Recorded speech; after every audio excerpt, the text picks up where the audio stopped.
Okay, welcome back to Latin American Roundup. I think that's what I'm calling this program. It's been quite a while since I've done an episode, many months since I've been back in the U.S. from Ecuador. I'll get into that country a little bit tonight as I react to the news of the day of Lula's victory in Brazil. I want to talk a little bit about, now that this sweep of the continent by these left-wing parties has occurred. Looking forward a little bit at what some of the possibilities and limitations, kind of what the significance of this moment is right now. With some general tone of hesitation and kind of not getting carried away with optimism just based on the kind of reasons I'm going to roll out. So, but welcome back. Thanks for following along if you're one of the few, and also to friends. Rocking the Chris Chitty vest, if for those of you familiar with that great thinker. So it's Sunday, October 30th, 8 p.m. Eastern time. So this is like about an hour in that, the results look pretty much in that Lula has won. And, I just found myself in the last few days kind of, really coming to a point of much greater ambivalence about this election than I think, you might expect that I would have had in recent times. And some of that comes from the, sort of narrative manipulation where, the New York Times of all places are running articles that, basically the future of the planet hangs in the balance of this election. And I don't know, at this point it's sort of like you can see these lies a mile away, and just kind of gives one pause of why are we being told to think this in the first place? So I think that, the kind of first sort of nugget that I would extract from that is about the last month from the initial election to the runoff, in which what is likely in these processes to me is that concessions are being extracted from both sides. Because when you have a runoff between two candidates in which the outcome is unclear and there's basically a lot of material that's able to be held over both sides, and you have the ability, it's hard to sort of trust that this is some sort of pure expression of popular will so much as, it's really not too far off in a lot of Latin America, in which votes had to do with, who could round up pickups and head out to neighborhoods where voters could just, be swayed, people being paid to vote, often literally. There's other forms of pressure. So really about these sort of formations of power blocks in the country. You saw some interesting reporting on this.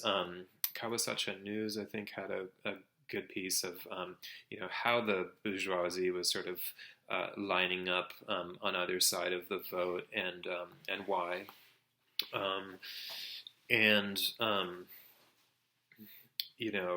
To what extent the U.S. sort of came around to seemingly selecting Lula as the favored candidate here, especially with the kind of overwhelming repetition that Trump of the tropics is Bolsonaro and Lula is something democratic. Even when it was couched in the sense that both sides. I think there was a Washington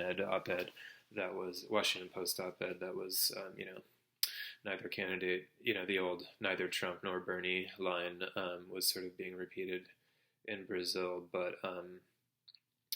that being said, clearly a much more favorable narrative towards Lula, and that that sort of being hard to square with the obvious, uh, you know, hand elsewhere in the region where you know, the U.S. sort of defending its very narrow perspective on its interests of you know, just the old story: imperialism, hostility to the autonomy of the region, especially to any socialist experiments.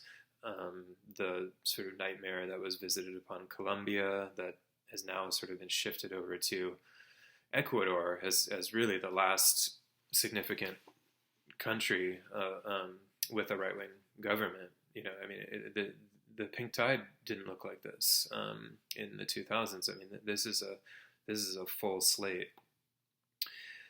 So, you know, what was behind the U.S. pivot to seeming to favor Lula here? And I don't know if I can answer that, but I guess I'll sort of finish the question by saying that in the new Cold War scenario, the sort of refusal of the U.S. to give space to any near competitor in their you know, their sort of policy statements, with the rise of China, it seems that there's this sort of you know, game going on across the globe of taking sides, and you know, part of this wave has very much been about you know, the pivot away from the U.S. sphere and the warming to Chinese investment, to Russian military support. You know, you see that pretty much down the line, and so you know, countries like Chile, like Peru, that you know, up till now have remained within the U.S. camp. You know, if some of the optimism around Lula is to be believed, that he would like to see through a united currency for the continent, the sucre or the sur, you know, and a reinvigoration of the BRICS. These questions, you know, basically shifting the continent to one of autonomy, and even into the sort of the sphere of Russia and China, then you know, one could easily kind of see Chile and Peru and the others being a part of that. So let me proceed a little bit more systematically here. I do have a few notes, not the most organized with this kind of thing, but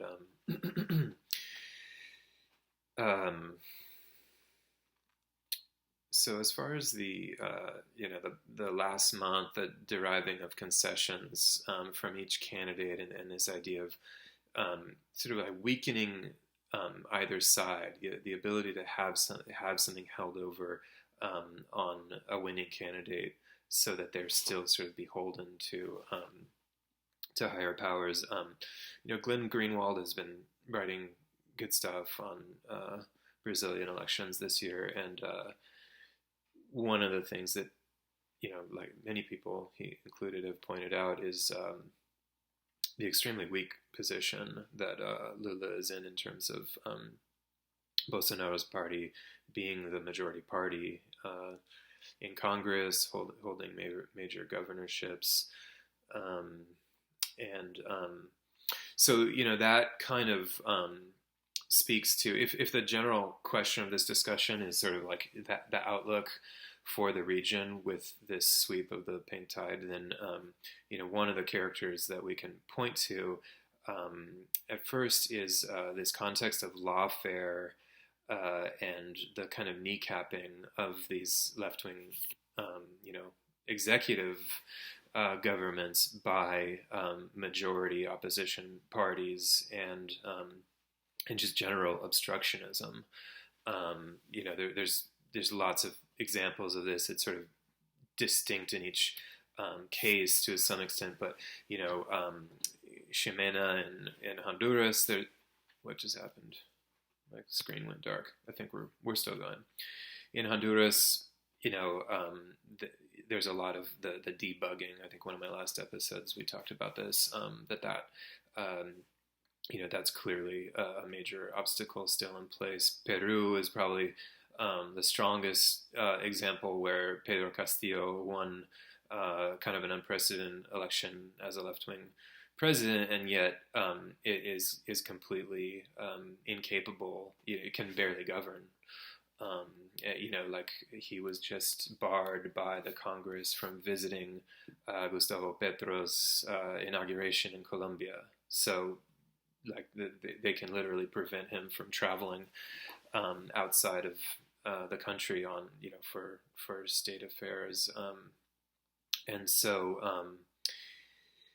clearly any sort of like socialist hopes for the region going in a radical direction are severely limited by a situation like that, and how long before the dust settles, and 2 hours in, 24 hours in, 2 weeks in, and it's like, okay, there's no more elections to root for. These people are in power. What on the ground is actually changing? It kind of feels like yesterday, today, and tomorrow.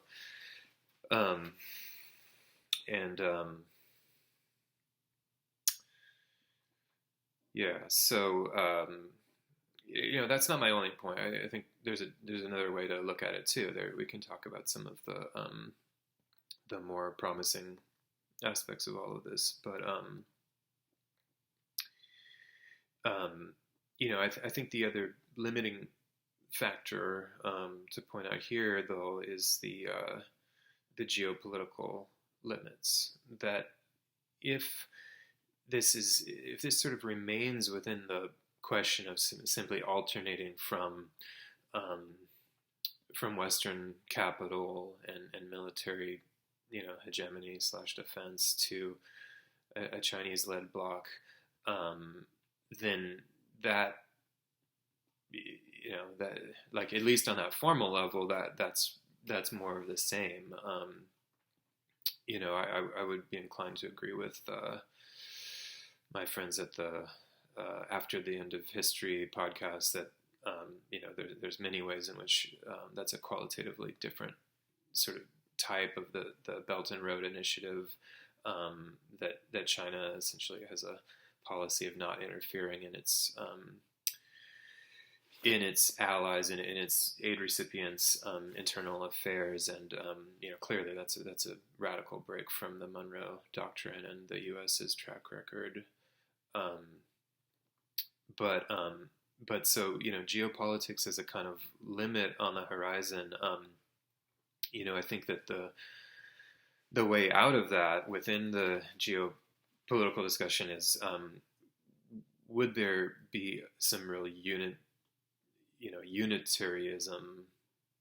Unitarianism, like across Central, South, and the Caribbean Americas, where that this is the kind of potential of being another great power on the stage. Individually, none of these economies or countries measure up to that, but as a single bloc, that reaches the kind of size and heft that actually would constitute the potential to propose, lead, and sort of lay out an alternative direction.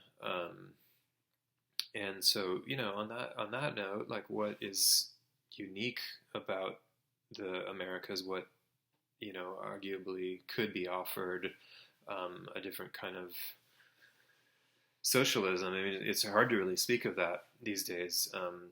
The horizon is so bleak. But I've been working for a few years on some translations from Bolivia. The former vice president of Evo Morales, Alvaro Garcia Linera, especially his writing about the kind of proto-communist forms of the Aymara and the pre-Hispanic Incan region, and his kind of examination of the late Marx's writings about the Russian commune, and how how the indigenous peasant of Bolivia fits into the framework of like the most mature, the most visionary Marx that that was achieved and handed down, and those are very interesting discussions in which I think I don't really want to spend too much time on this point, but basically I have alluded to this a little bit in some of the former blog posts. Really thinking about global solutions, climate solutions, a kind of green communism that could draw some lessons and wisdom from the the agricultural and social forms that persisted, that have persisted from the pre-Hispanic period, communitarianism, and for Garcia Linera, that on its own, as an isolated kind of peasant consciousness, that's doomed to be sort of defeated by capitalism, and sort of like become reactive in the sense of like a kind of protective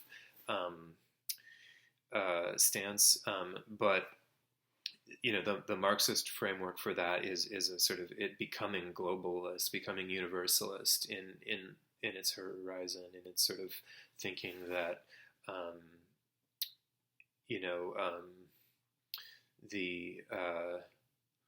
the world, there needs to be radical change in how food is produced, in how energy is used, really in the home economy, like how life is organized. And I don't think we ever want to have too defined of a picture of what that is supposed to look like. Neither should we be sort of tempted by the allure of a return to localism, against the sort of scary globalist capitalism that we lived in. There's so much power and development possible through combination of labor, through internationalism, international trade, international cooperation. But I've been studying the novelist Alejo Carpentier.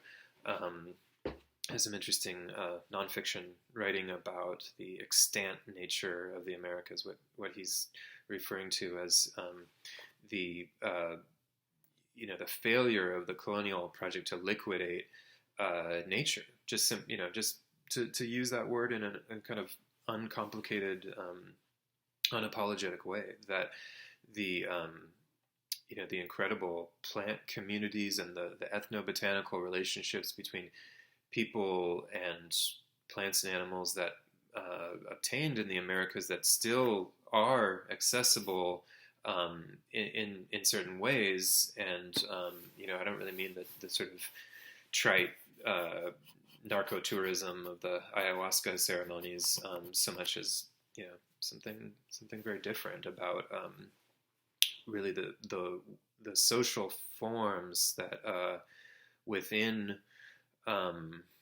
these like civilizations that had a millennia of history and culture, and just real richness to their way of life, and of course relationship to the environment that in many ways was not destructive in the way that ours today is. I think maybe most controversially of all, but I think the spirituality element of that is also one that you probably can't take it from that world without the spiritual element too. I for one really detect a kind of spiritual decadence in our society today, alongside kind of the more general decadence. And so, reverence for nature. There's so many ways that you could interpret that, but considering kind of the extent and the level of change, the quantity and quality of change that's needed to kind of pull humanity out of the crisis. I think something on that order is called for. So to kind of wrap up the thought, like some I think I don't have the thought well in hand to really articulate it. So I'll try to just taper this off, just thinking, are there lessons from the many of these indigenous groups are intact, especially in South America. This is a kind of unresolved nation building project that is really one of the central contradictions facing this supposedly left-wing government in Chile now. There's an autonomous sovereign nation, Mapuche nation, within its proclaimed borders. So what is the quote unquote left to do in that situation?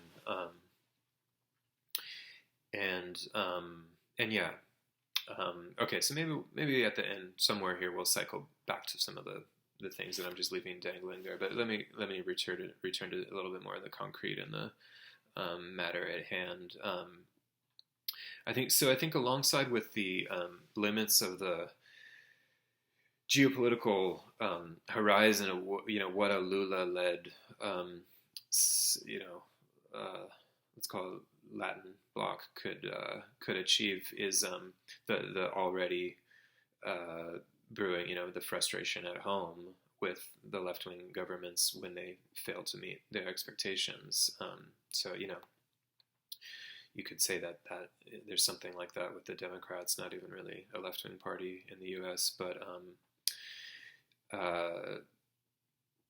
that's just a challenge. That's just something that there. Of course, you have right wing. You just have anger, basically. When politicians make promises or campaign on alleviating pains, and then they're in power and it's not being done, there's frustration. So one could see this. It's not really clear where this is going to go, but like at least in Peru, Castillo could fall. You could get some other candidate from somewhere else in the political spectrum coming in, and while Castillo seemingly kind of announced finally the arrival of the indigenous rural highland subject into the political process, it's hardly like a consolidation of power by those forces, or really of any bloc. And so, there certainly could be a kind of, transience to this moment.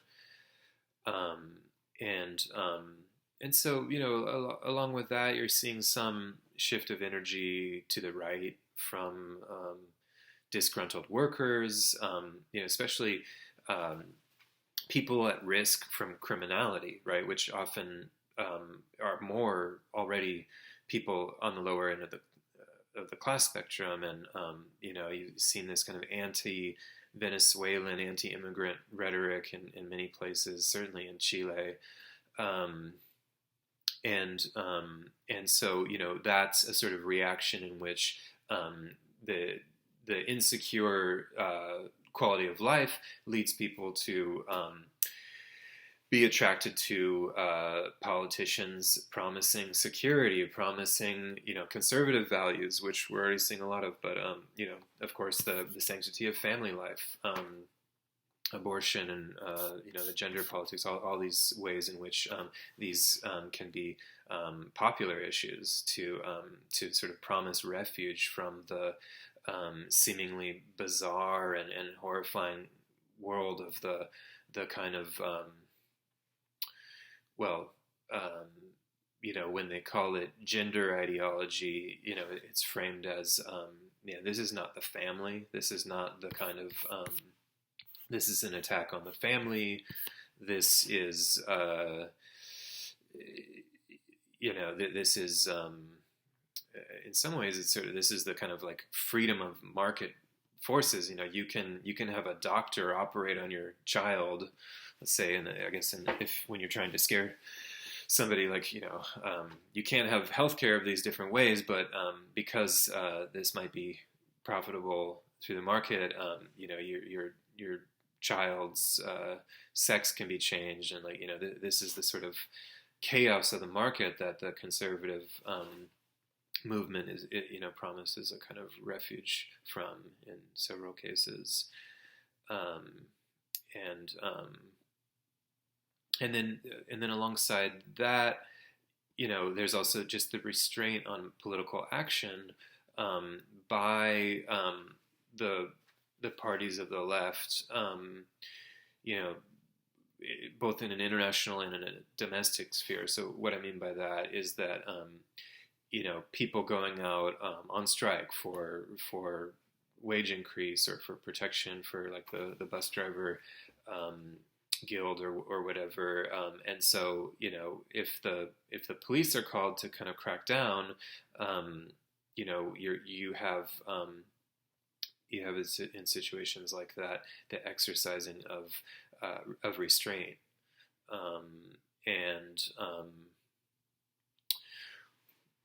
I saw this in Bolivia several years ago when Evo Morales was still in power, that the bus drivers were striking against a move by Evo to streamline the public bus system. Basically to put in a Metrobus, kind of like cleaner, more efficient bus system. So this is something I wholeheartedly endorse. And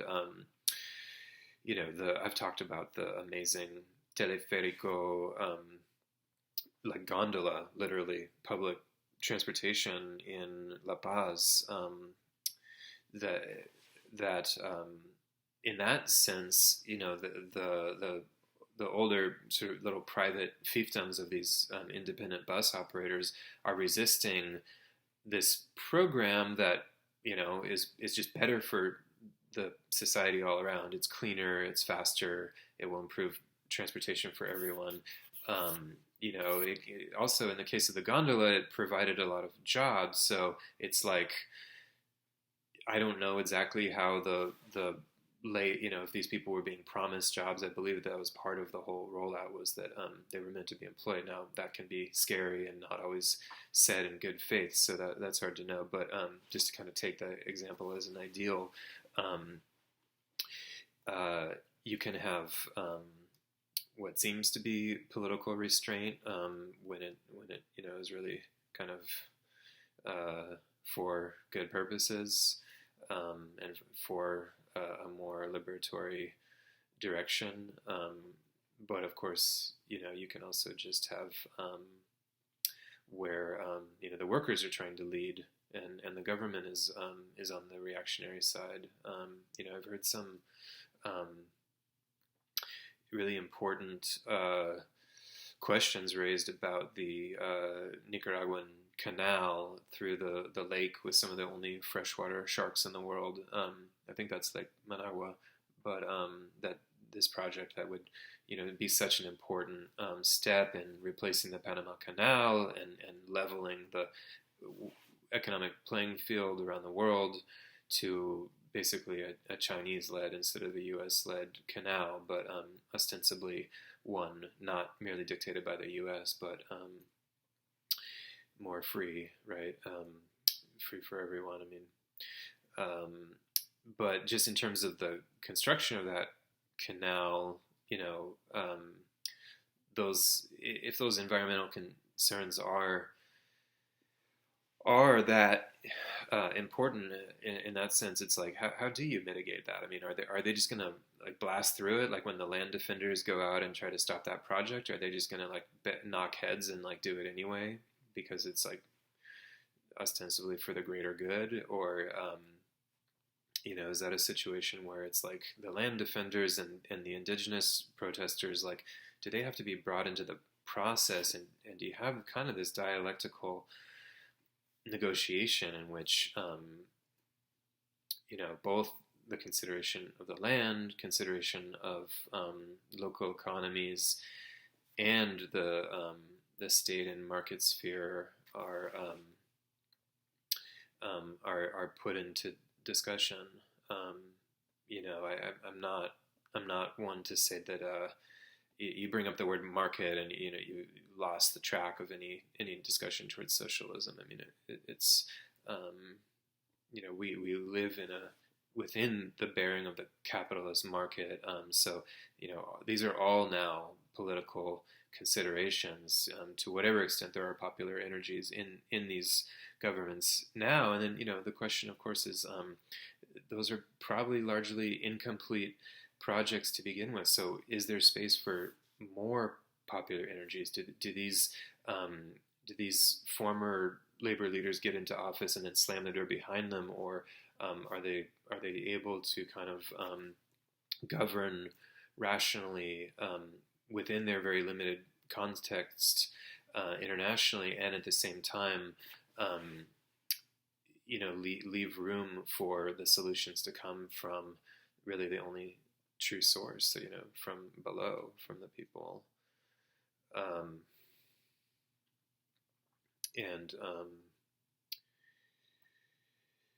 So then of course there's the sort of shadow of the U.S. standing behind all this. I mean, what will happen, especially if push comes to shove, and people, the bullying around the world continues of just like with us or against us.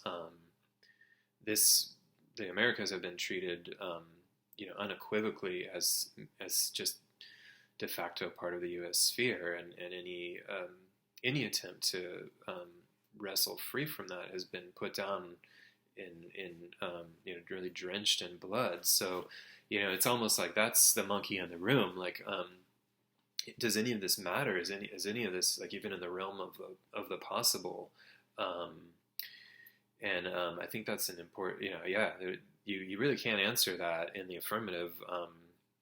To any degree, certainly. I think perhaps the most surprising and promising of these of this recent round has been Petro in Colombia, who has really exceeded expectations within the first few months.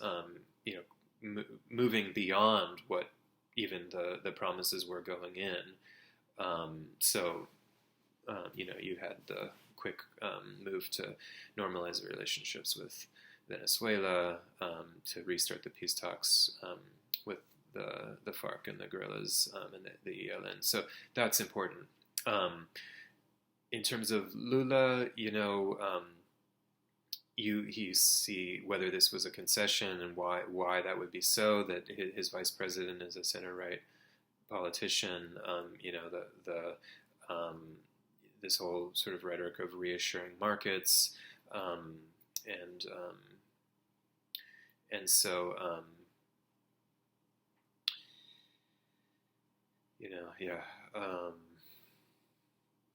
So one thing that we're likely to see is that many of these governments will proceed slowly and too slowly in terms of testing now some autonomy from the U.S., not wanting to antagonize a wounded animal, and when what is needed is vision and to really a call to somehow rally the world around an alternative pole, something other than the profit motive, other than the sort of the military financial matrix in which the U.S. is the singular power.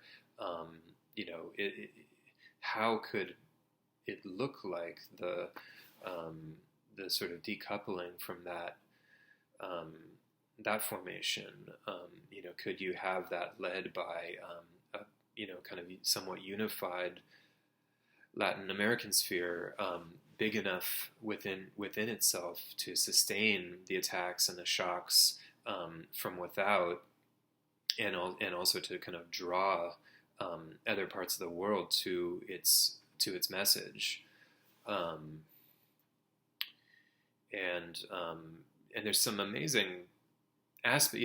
The sort of peculiarity of the region over the last 10 years. This one part of the world in which people are able to just travel Latin Americans can just go between countries. There really is very little to no migration control, and just in the growing immigration prison that we live in, between the U.S. border and the Mediterranean, and just how that fucks with everyone's life. Freedom of travel and how it works, and the lack of wars. The entire continent at peace with itself for so now. Of course, you've had I see this as almost entirely the U.S. provoked belligerence of using Colombia as a kind of surrogate military base to constantly threaten invasion of Venezuela. But not only has there not actually been a war to break out, even the kind of remaining territorial disputes, longstanding wars between Peru and Ecuador over the years, over the borders, we're not even seeing that. But what you are seeing, kind of the sleeper cell, gladio almost, in is the narco cartels, and the way in which this is really poorly understood, to the deep imbrication of the cartels with the just counter-revolution and the of course the literal close cooperation between the anti-Sandinista war and the narcos, and then Colombia as well. So these are armed mafias that have an incredible amount of economic and political power across the region. I mean, these are basically the international capitalists in many ways that make and break governments. It can't be underestimated the extent that this is a standing power that has to be stood up to. Fidel marvelously broke the mafia, to no small, payback and suffering for Cuba in doing so. But that was one of the goals achieved early on in Cuba in the early 60s, was to actually kick out the mafia that had such a strong foothold there. And as powerful as that mafia was, is there a way to sort of say relatively whether that compares to the cocaine kingpins today in Colombia? I would say the Colombian coca trade today is vastly more powerful than the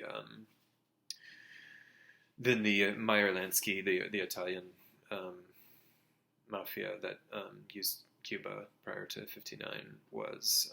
But I could be wrong about that. But anyway, I guess I can't make the assertion completely. But I think that there can be no question that reading, if Petro was to try to really, like, I think my sense is that as much as he and Boric, I don't take Boric as seriously, but they talked about sort of ending the mafias. I think what's more realistic that they seem maybe to be actually wanting to do is to negotiate. I mean, clearly AMLO in Mexico has attempted some form of pacification, which isn't necessarily the wrong thing to do. We don't know what that always looks like behind the scenes, but this gets into where are the narcos coming from, and what is their base? In many situations, it's the poverty in the first place, the U.S. and capitalist-led policies that are impoverishing the countryside, preventing land reform, basically preserving Colombia as its only role is to remain this sort of quasi-legal cocaine producer, and so you have the constant recruitment of people from the slums, and so that's one of the things that I think Petra has wisely seemed to indicate is about social programs that that's where you attack is you you sort of change that social element where people not just putting money in the pockets, but also something to believe in, something, the social programs that building a better society. We see communities defending themselves. They don't need provocation from the government to do it. In so many situations where the community themselves are fighting back or resisting. They want to grow their own avocados. They want to have their own safety and economy, and so can the state be an aid, at least? Can it be an ally in some of those situations? So breaking the mafia, or somehow sort of recuperating some of what the mafia is. I'm for legalization. Everyone should be. The drug war is a joke. It's a farce. And many of the drugs that are, it's almost like too big a thing to just belabor the point. But many drugs that are legal are just vile and are making money for somebody, and that's why they're legal. Whereas, illegalization of marijuana, all the kind of social effects that has, and it shouldn't be. It should be something that is understood how to be used, but it should be used, and the extant nature that Carpentier talked about. A big part of that was using nature, loving nature, interacting with nature, consuming it in so many ways. An entire habitus and form of life that involved exchange with nature. So that's all what I see as the great sort of possibility that stands beyond the value form, beyond the capitalist world order. So I think I just got to the end of my list there, about 40 minutes in. Because of the lack of organization for doing these things, I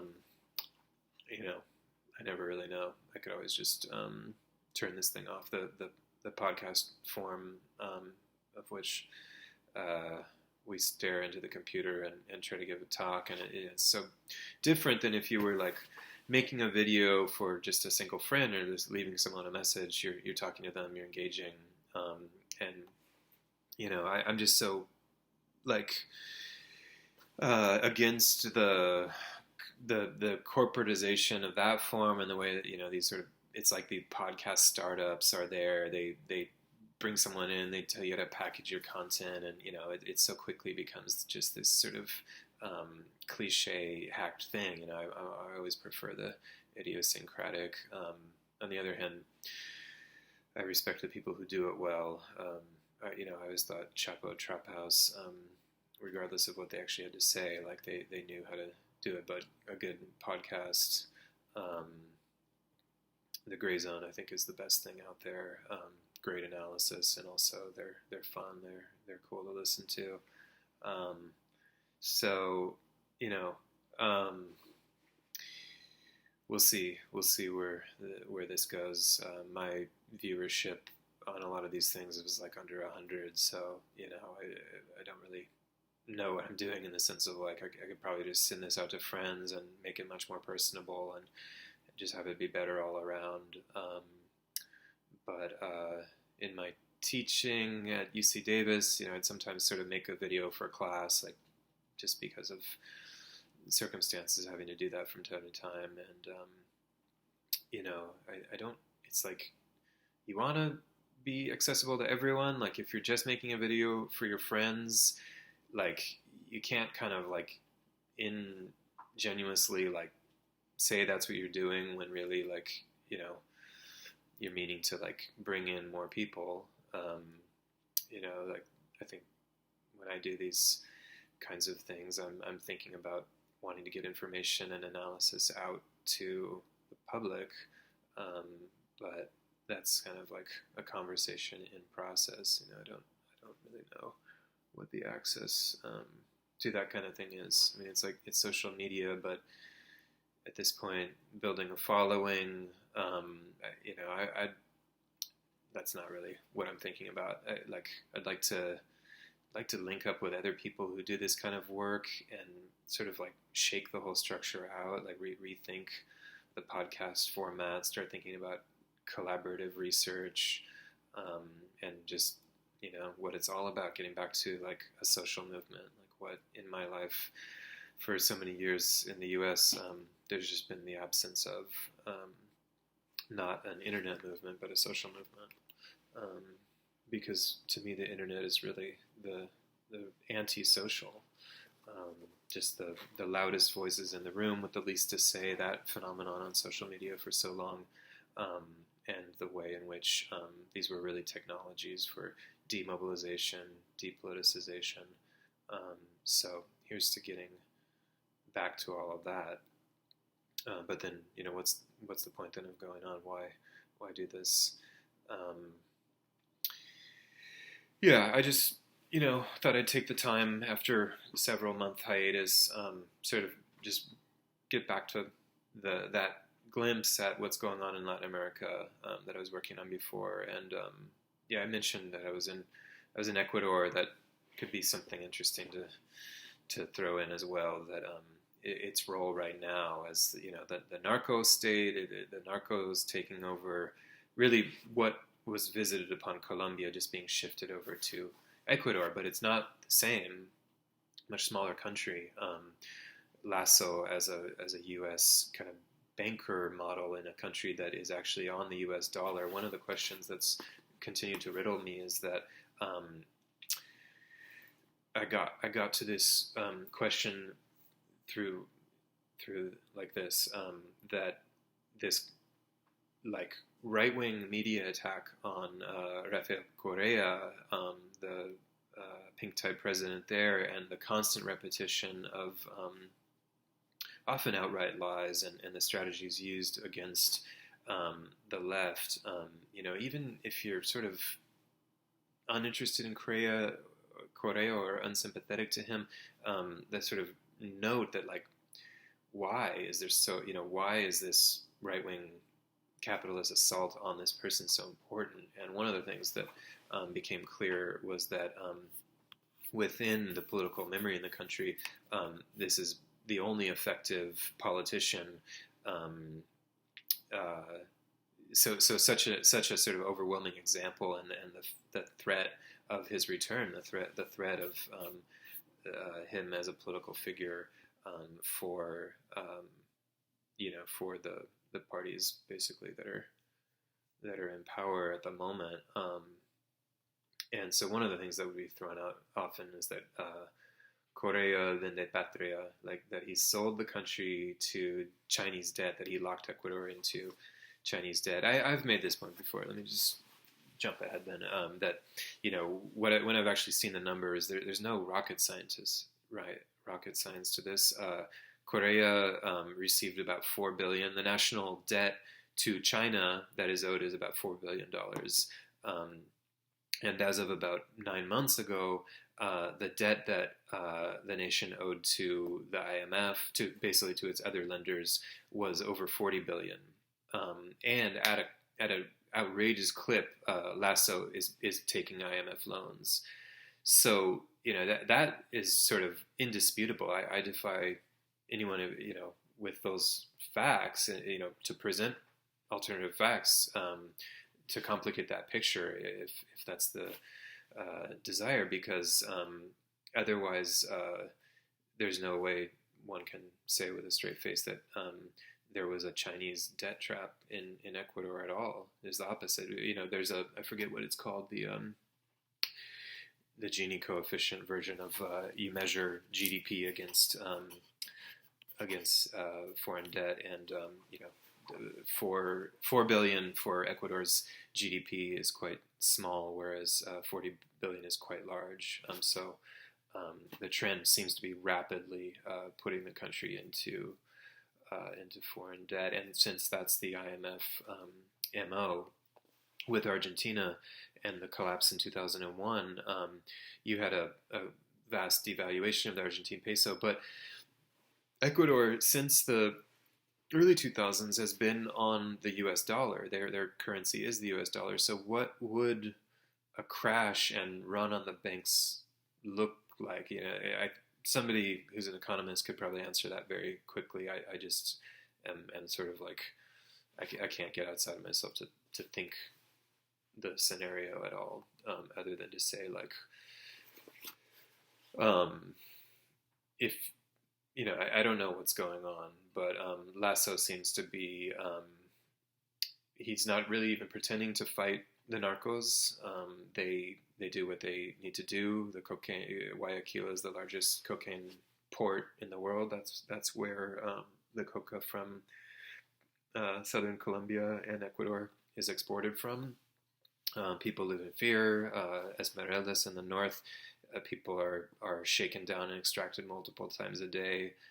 There's no, there's no rule of law. Now, I don't know Ecuador prior to recent history well enough at all to say. My suspicion is that in some ways they avoided the worst visitations of the dirty wars, and that there was a slightly higher standard of life.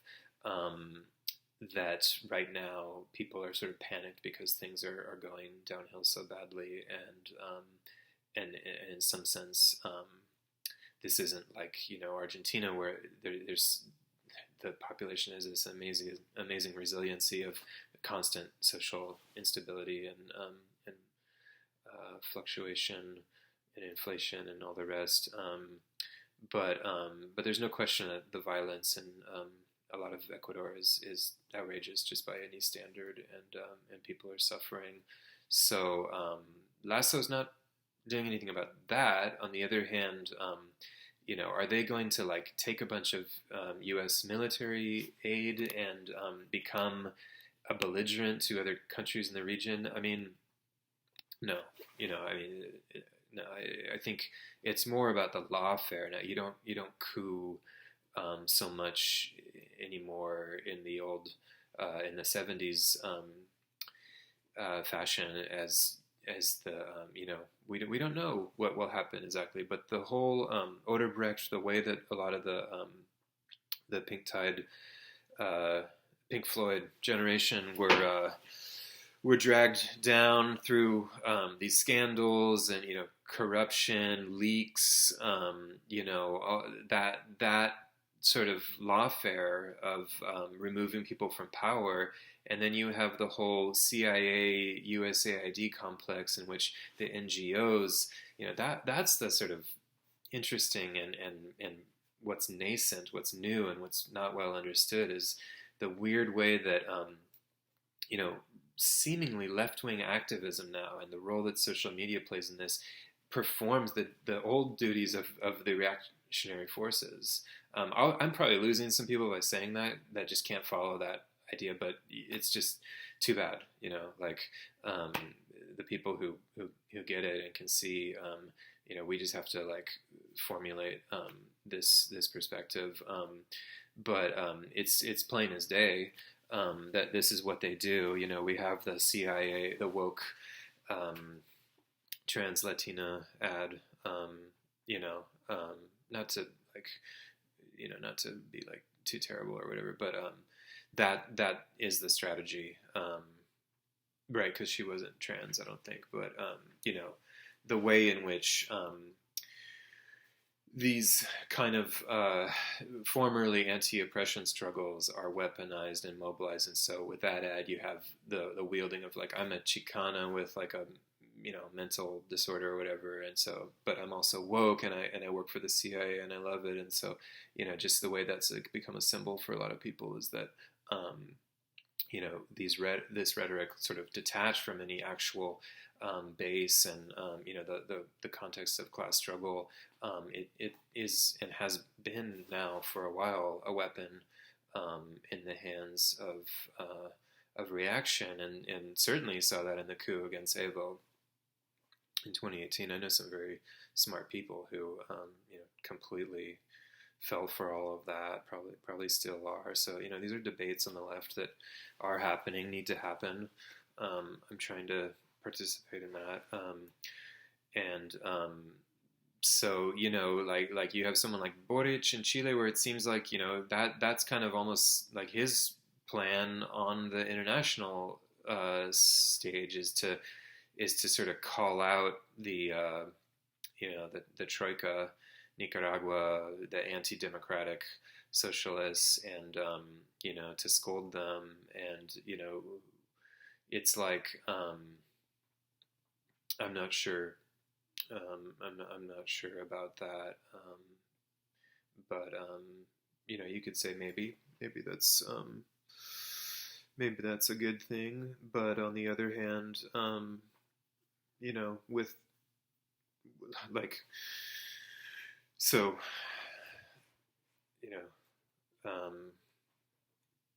anyway, leave that alone for a second. But the astroturfing is the term for the kind of like the way that the National Endowment for Democracy is the other one. So the CIA, so much of its activity now going into these sort of NGO realms, like young activist training, and kind of like anarchist sort of framework. So opposing power.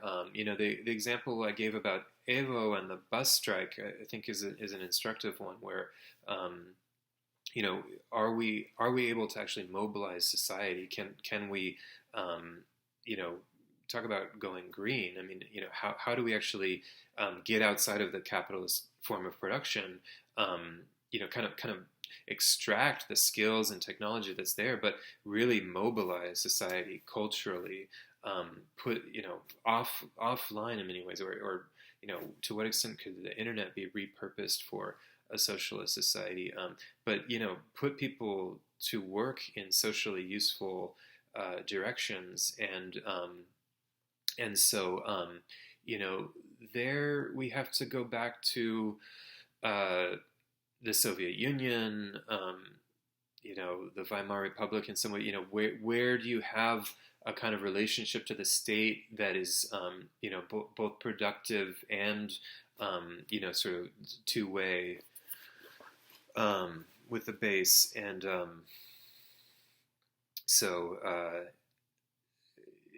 I think Bolivia is a leading site for a lot of this. I really do, but the scale, it has to be radical. It has to sort of take leaps and bounds now, while at the same time, not being jeopardized. I mean, the dirty wars, like being revisited on Latin America, like, yes, that's a real possibility. That's the direction of the new Cold War. Look at the bloodthirst of the U.S. Population right now for Ukraine. You think these people are going to stand up against, like some similar propagandized version of that? What if it was Venezuela? They would be cheering. They already have. They wave the flag for those types of interventions.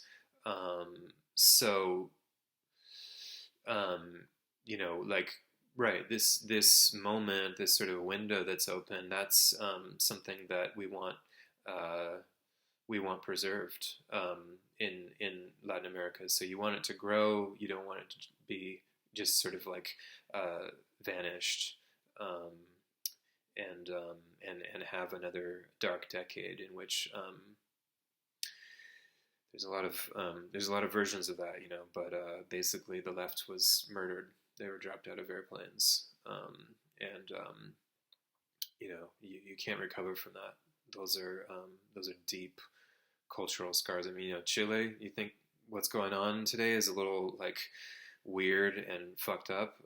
Well, an entire generation was they had the spine ripped out of their country. Um, the, the most advanced socialist movement on the continent at the time, probably, right? Well, not in power, but um, poder popular. So what it was is one of the great questions. It wasn't a successful revolution like Cuba was, but it was something else that was very widespread, and unfortunately, the workers were never armed. They knew the coup was coming, and they wanted to sow the gains that had been made. They wanted to sunder the distribution networks in the neighborhoods, the cordones industriales, the links between the kind of factory councils, a totally defensible form of democracy that could resist the imperialist coup and attack that was coming their way. Those people were murdered. Those people were systematically hunted down and murdered, and the effect of that was all of the intellectuals and artists affiliated with them being, demobilized, neutralized one way or another, exiled. Pablo Neruda was murdered, and his memory was obfuscated. All of these things go on. So, we think of ourselves today as very far away from that sort of world. Never again the death camps of World War II, but anyone with sense knows that it's possible. And my thinking goes to what has happened in the intervening years. Well, you've had the same amount of blood spilt, but just through U.S. wars on the so-called periphery. Korea, Vietnam, Iraq, Central America, the list goes on. And so, Indonesia, Colombia, just these countries that not even a war declared and millions of people murdered. So, it can happen. It's been happening. The exception would be that it doesn't. But a lot of this. The real question right now is the war between the U.S. and Russia / China. War in Ukraine. Could there be war in Taiwan? That's a different story. But Ukraine isn't stopping. I mean, we're funding and fueling weapons. Where is this conflict going to go? So those are big questions, and sort of try to put a pithy little prognosis together for Latin America. I'd like to see the unity as a coherent bloc in order to really put a stake in the ground for the long desired autonomy, sovereignty from the U.S. These kinds of demands are not separate from on the ground social movements. We don't project onto the indigenous land defender, the proletariat, the precariat, that geopolitics aren't of concern to them. No, internationalism is in our blood. It returns to us as activists and as socialists.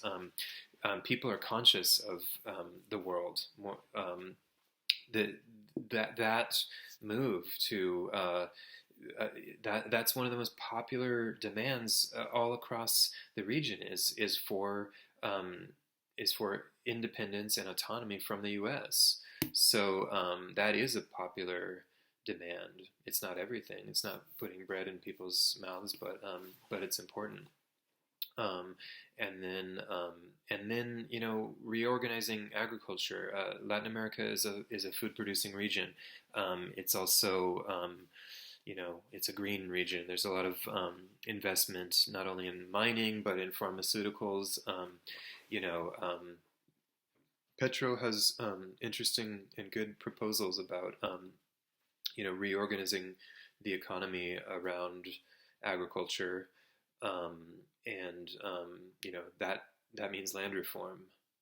It's long overdue in Colombia, but there's other places it needs to happen, and extractivism, that's sort of one of these canards, and a big question: what to do about mining. I mean, lithium. The world economy is going fast for the lithium that sits in the southern cone largely.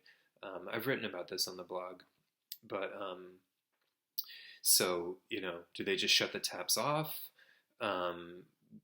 What do they do? I'm just going to leave it there. Those are some questions on my mind. So, if you're one of those following this space, thanks so much. Do subscribe to the Substack and drop me a line anytime. And let's talk collaboration. Thanks a lot.